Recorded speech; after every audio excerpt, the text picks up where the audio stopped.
Hello, my name is Haley, and yesterday I went to Target and I bought Queen of Air and Darkness by Cassandra Clare. I did start reading it yesterday. I only got to page 11, so I just wanted to vlog my experience with this book because I did record my feelings and emotions after I finished Lord of Shadows. I just finished the book Lord of Shadows by Cassandra Clare like an hour ago, so here are some of my thoughts. First of all, I really hate this book. I think my problem was I was going through the stages of grief at the end of that book and I was just on anger. Not sure what step that is, but I was there. I think if I vlog my thoughts and feelings as I read this book, I will have a better understanding of how I really feel about it, and I'll remember all the highs and the lows. So I got to page 11 yesterday, and my initial thoughts. Beautiful, wonderful, love it. I can't believe we're starting at the same place we left. I just love Julian so much. I think so far, there's been a lot of these 11 pages in, a lot of different people are I wonder what Ty's gonna think. How's Ty doing? And I am right there. I am in that boat as well. How is my boy? I cannot wait to see. Well, I just need to see kind of a Ty update. I'm missing him already. So I'll continue to update you as I read. I just got to page 31, aka the shower scene. Yeah, it's a little soon, Julian. I was glad that he stepped away. I think that was a good call. I've done some more reading today and I've gotten to here, page 115. Julian and Magnus, what the hell? What the hell? Magnus, I know he's sick. I know he's been through a lot of stress, but this solution was not the answer. This seems so cliched bad to me, getting rid of all your emotions. That has never worked. That has never been good. Although when I'm not angry at the plot though, because I feel in that situation, I mean, what would I do? The rune was sparking.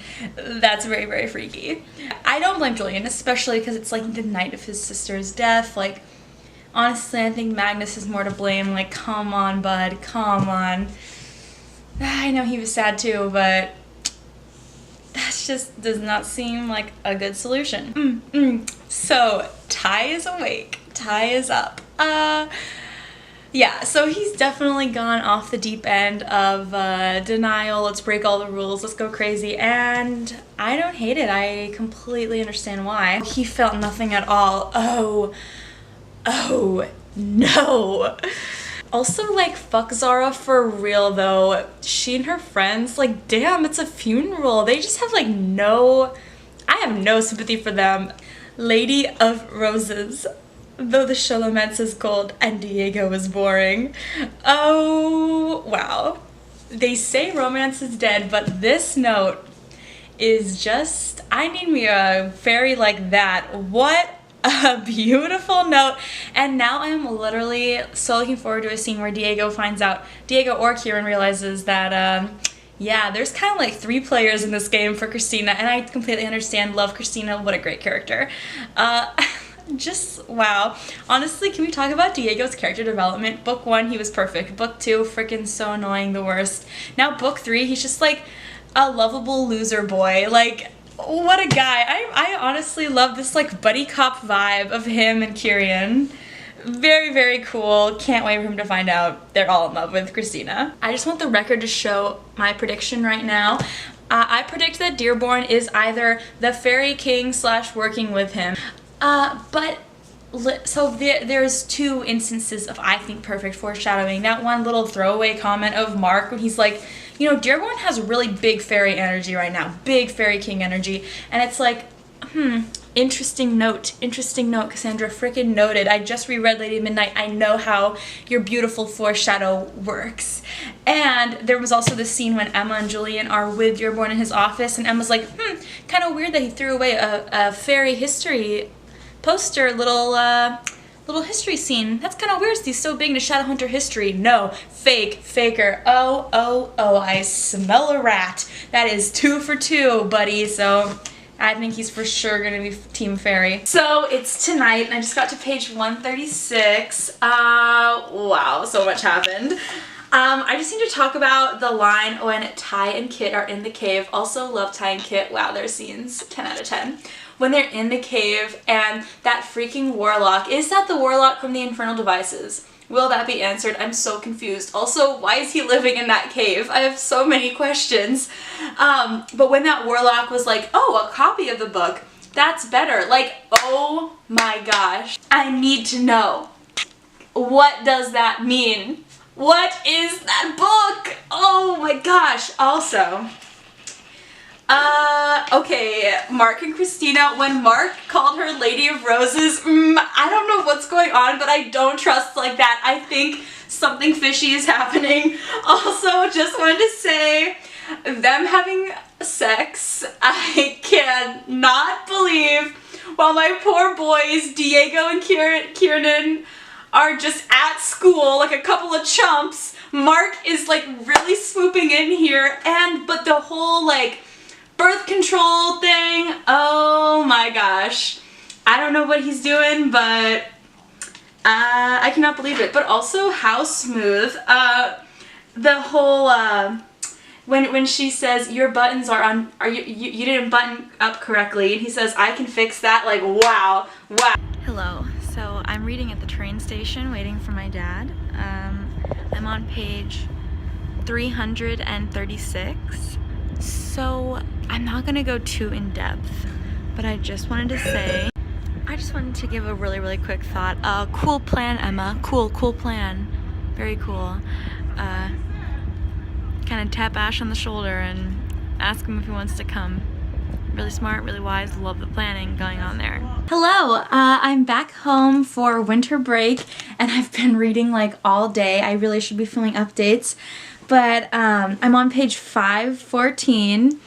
I just gotta say, this line made me laugh so back. So Emma and Julian come back from this parallel world, and they're broken with their bones, and they're in different clothes, and Aline just came back and said, also, what is this? And held up the mortal sword.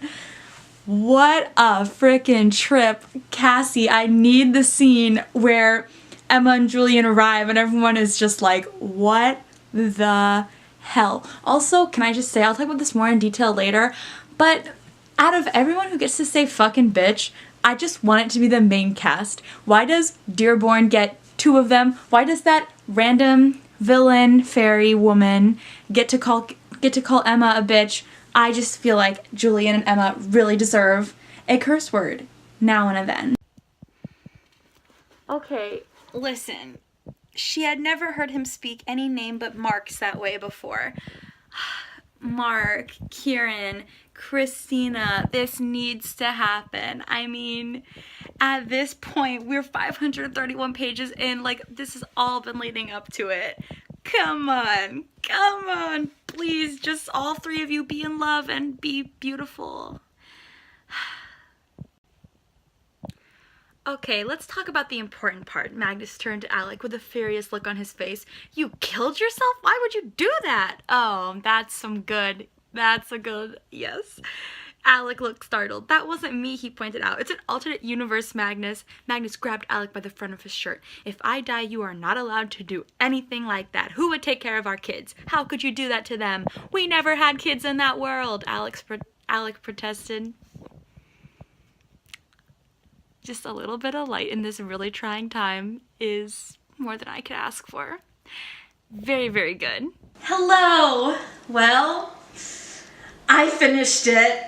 Oh my gosh. Once I got to Ty and Kit's necromancy, I couldn't put it down. When they raised Livy and Kit said, I love you, she had me, and I just like laid down on my bed and read until I was finished. I think this book was the perfect book because everything that was not tied up in a loose end, like Ty going to school and Kit moving in with Jem and Tessa, I didn't care that it was a loose end because I know that that next series is going to really focus on that group of kids. And something I really just like can't wait to explore is Drew's picture being picked up by Ash and put in his pocket.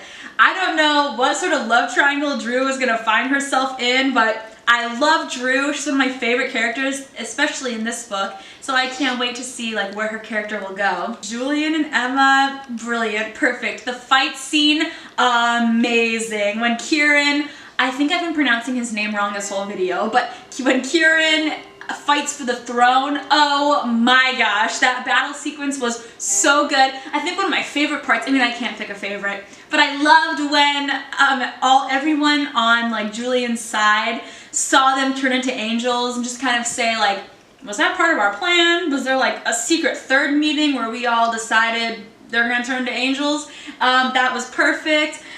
And of course, my heart broke when Tavi steps forward and says, Julian, take me home. Oh my gosh, that was so good. The power of true love. And their runes being burned up. Oh, and how can I forget? Ending with a wedding. I mean, this book started so low and ended so high. Wow, this was so beautiful. And honestly, I think my favorite character, I mean, I love Emma and Julian so much. I just love all of them, but I mean, Kit's character arc in this book was unbelievable. Following him from his like newfound feelings to him confessing his feelings, and I can just completely understand Kit when he feels like Ty rejects him. Oh no. And Kit moving across the sea rather than facing Ty the next day. I mean, I just love my boy. And the whole like split governments, wow. And Alec's mercy, I mean, Alec, honestly, this book, to me, Alec and Magnus completely shined. I've never been like, I've always loved them, but this book really just made me like cry about their love. Now this is what a great book should be. And that epilogue though, oh, I'm a sucker for parallel universes, so they really have me hooked. Very good. And I'm so happy for Mark and Christina and Kieran. Yes. And I love that she introduced, hi dog. I love that Cassie introduced the cottage earlier because it allowed us, like, if we the readers were smart enough, we could have anticipated that, but it was still like a really fun plot twist. Oh, wow. 5 out of 5, beautiful, brilliant. I wish I could watch the wedding on a screen just so I could take part in that beautiful beach moments. Yeah, 5 out of 5 for Queen of Air and Darkness. Thank you so much for watching, and have a happy holidays if I don't post again.